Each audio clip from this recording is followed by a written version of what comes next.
Sim, boa tarde. Nós estamos a ligar à Comissão Protetora dos Bons Hábitos para saber se os têm mantido, nomeadamente correr uma maratona pela manhã, escrever um best-seller à tarde e vender 1 milhão de euros de produtos que não existem à noite. Não, desculpe, é que tenho estado super ocupada a fazer listas de coisas impossíveis de cumprir, a ler 7 livros com uma taxa de retenção de 5% e também estou a fazer um curso de salto em altura para pessoas baixas. Então não deu. Surpresa, surpresa. 40 a 50% dos nossos comportamentos diários são determinados pelos nossos hábitos. Por isso, se te identificaste com o que acabaste de ver, possivelmente tens um problema de hábitos. Eu sei que tenho. Os hábitos são vias de acesso à autoestrada dos comportamentos. Ou seja, quando tu entras por um comportamento positivo, depois poderás acelerar nessa onda de pensamento, poderás continuar numa ação positiva.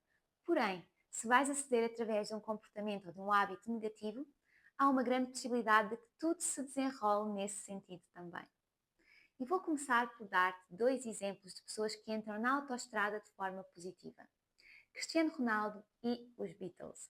Parecem aparentemente pessoas com vidas completamente diferentes e são, porém têm uma coisa em comum. Eles mantêm os seus hábitos positivos para lá da frustração.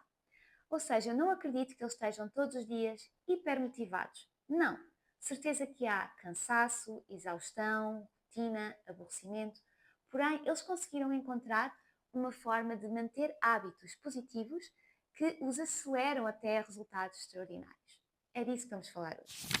Olá, sou a Filipe e sou a fundadora do The Understories, uma plataforma que reúne pessoas e empreendedores à volta daquilo que realmente importa. Histórias verdadeiras com as quais podemos aprender. Neste canal, foco-me em problemas reais e em soluções baseadas em livros. Espero que gostes.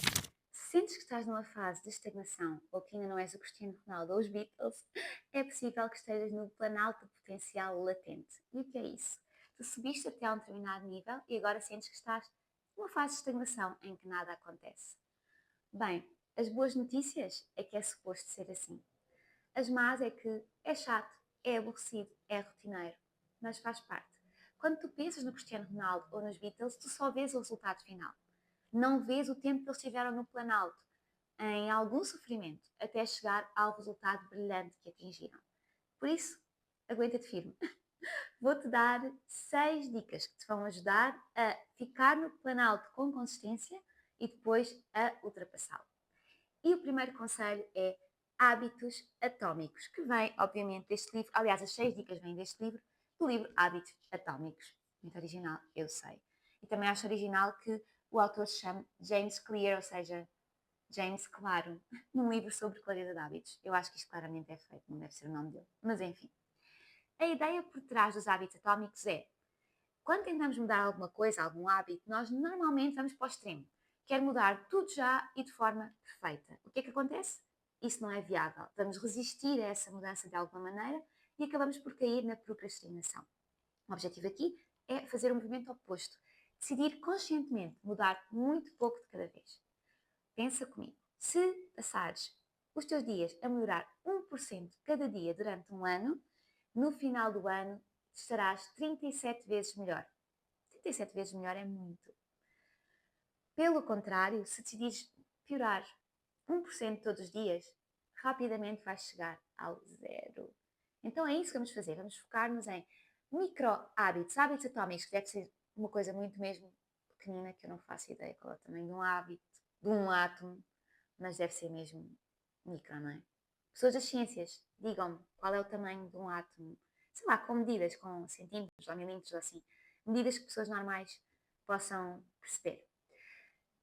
É que o tempo multiplica aquilo que tu lhe dás. Se tu lhe deres bons hábitos, vais acelerar numa tendência positiva.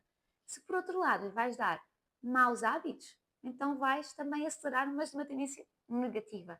O teu tempo vai ser ou expandido, multiplicado, ou então dividido em ações que não interessam para nada. Dica número 1 está dada, vamos à 2. Clareza é a dica número 2. Muitas vezes não é falta de motivação, é falta de saber onde, como e quando vais cumprir o teu hábito. Essa especificidade, essa clareza permite-te continuar e aparecer. Muita gente diz-me, Se eu treinar sozinha eu não consigo, mas se tiver um personal trainer, eu vou. E se pensares bem, o hábito é exatamente o mesmo, é treinar. O que é diferente é que com personal trainer, tu sabes exatamente quando, como e onde isso vai acontecer. E então tu cumpres.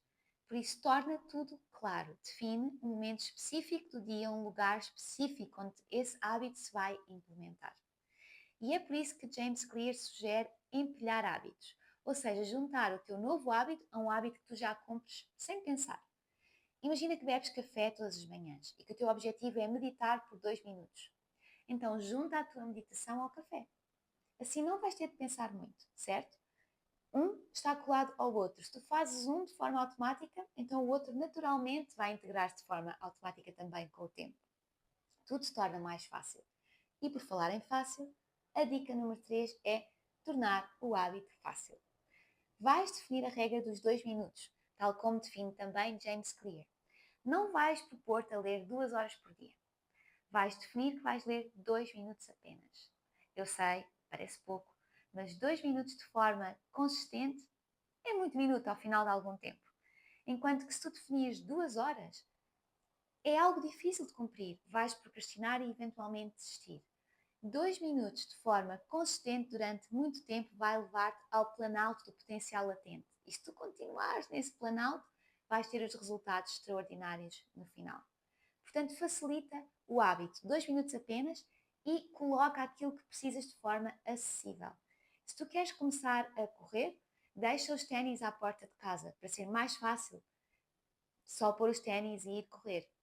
Se tu queres começar a ler, deixa o livro na mesa de cabeceira, para que também seja intuitivo pegar no livro no final do dia. Torna a tua vida mais fácil. Se o hábito for fácil, tu vais cumprir. Se o hábito não for fácil, é possível que desistas. Uma pessoa que fazia isto muito bem era o Ernest Hemingway. Ele escrevia e parava não quando bloqueava, mas antes disso.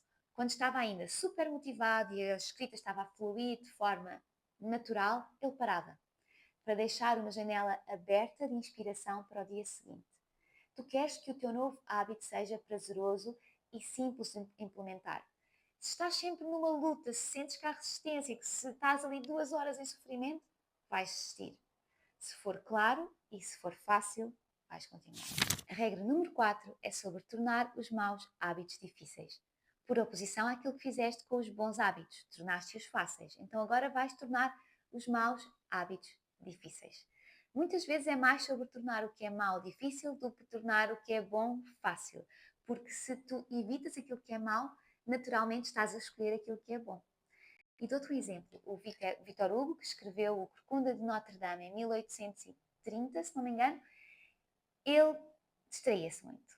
E imagina, ele nem sequer tinha as redes sociais, mas tinha a rede social da vida real e saía para, sei lá, não sei o que é que se fazia em 1830, mas beber um café, ou um matcha latte não devia ser, não é? Mas um café, um copo de vinho, ir a um concerto, ir a uma palestra, não sei. Isso que as pessoas faziam em 1830. Ele distraía-se e não escrevia. E na altura em que ele tinha um timing dado pela sua editora para escrever um livro, neste caso depois transformou-se no Corcunda de Notre Dame, ele não tinha nada escrito. Então o que é que ele fez? Pediu ao seu empregado para guardar toda a sua roupa num baú e trancá-lo e esconder a chave. Ele tinha apenas um chale com o qual se cobria e de resto estava nu em casa. Isso obrigou-o a escrever o Corcunda de Notre Dame em tempo recorde. Porquê? Porque ele tornou o mau hábito de ir passear e fazer coisas que o impedia de escrever num hábito, neste caso, impossível.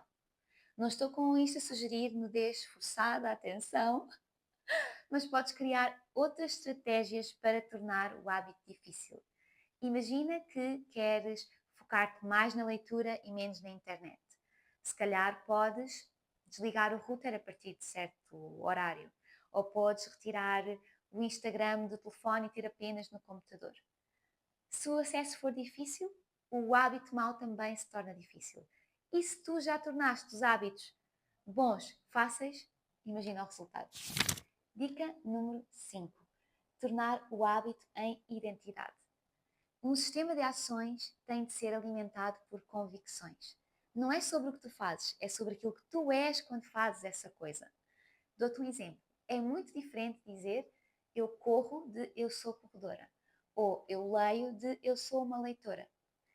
Essa convicção e essa integração do hábito na tua personalidade torna tudo bem mais fácil de acontecer. A repetição dessa identidade transforma-a num facto.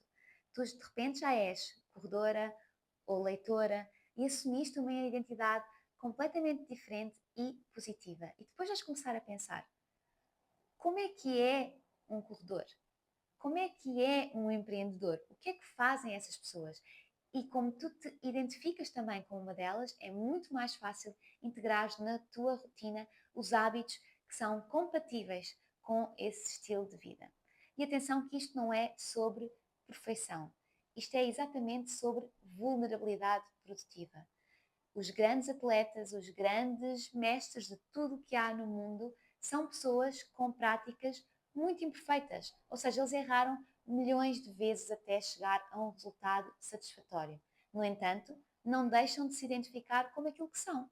Um atleta, um mestre em no que seja. Assume essa identidade e começa a comportar-te como tal. Vais ver que o hábito vem junto.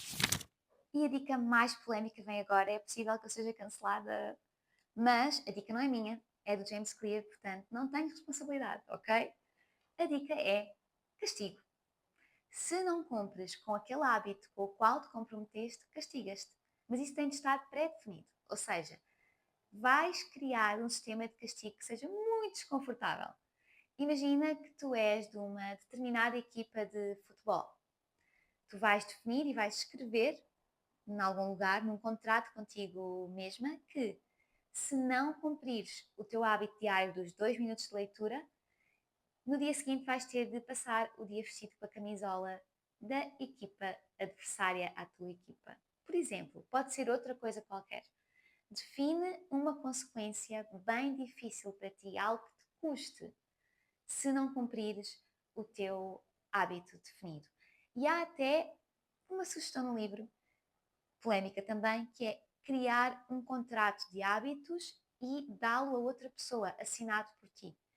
Imagina que fazes um contrato em que defines o teu castigo se não cumprires determinado hábito e o entregas ao teu melhor amigo, e se não cumprires o hábito tens de lhe comunicar e tens de sofrer uma consequência. Isto está num contrato, portanto não há como fugir. E como não há como fugir, talvez cumpras o hábito, só para evitar o castigo. Eu sei, não é a motivação mais positiva, mas funciona, faz. Quero terminar este episódio a reforçar: nada disto é sobre perfeição, é sobre processo e progressão realistas. Por isso é que estamos a fazer tudo fácil, intuitivo e integrável na tua vida, que já existe, não é? Não vamos mudar tudo de uma vez, não. Vamos manter hábitos sólidos e consistentes durante um longo período de tempo. Vamos ficar nesse planalto do potencial latente e chegar aos resultados que queremos. Pensa comigo. Água a ferver faz uma batata mole e torna um ovo sólido. Nós não podemos escolher se somos uma batata ou um ovo, mas podemos manter essa consistência e vamos todos nós ter resultados diferentes. Isto é talvez a metáfora mais estúpida que eu já usei aqui, mas pronto, acho que percebeste a ideia. Não é sobre perfeição, é sobre consistência para conseguir resultados que são diferenciados entre nós. E está tudo bem com isso. Obrigada por teres assistido a mais um episódio. E deixa-me dizer-te porque é que eu fiz este episódio. E eu acho que te vais identificar, talvez, ou talvez não. Não sei. Especialmente os empreendedores e talvez as mães, os pais que têm um monte de coisas para fazer o tempo todo vão se identificar. Eu estava com uma rotina de trabalho super certinha. Tudo estava a correr bem, eu estava a produzir. De repente tive umas semanas de trabalho louco, muito volume de trabalho, e descarrilei. Os hábitos bons foram esquecidos e comecei a integrar intuitivamente hábitos maus. E por isso é que este vídeo está atrasado, porque eu entrei num loop de procrastinação. E então voltei a este livro, ao Hábitos Atómicos, e decidi fazer um vídeo para me obrigar a ter hábitos bons. E achei que era útil também partilhar contigo, para que agora possamos juntos voltar aos bons hábitos consistentes, tá? Eu vou cobrar. Se quiseres, dá-me o teu contrato para eu controlar os teus castigos. Adoro essa ideia e eu posso dar o meu também. Obrigada mais uma vez, espero que tenhas gostado. Espero também que subscrevas este canal, que deixes um comentário e que nos vás visitar às outras casinhas que nós temos pela internet fora, que são o Instagram, com The Under Stories, e Substack também, com The Under Stories, e lá podes ler em inglês se assim preferires. Espero por ti no próximo episódio, que vai ser mesmo em 2 semanas, eu prometo, que agora vou manter os meus hábitos saudáveis e atómicos. Obrigada e até breve.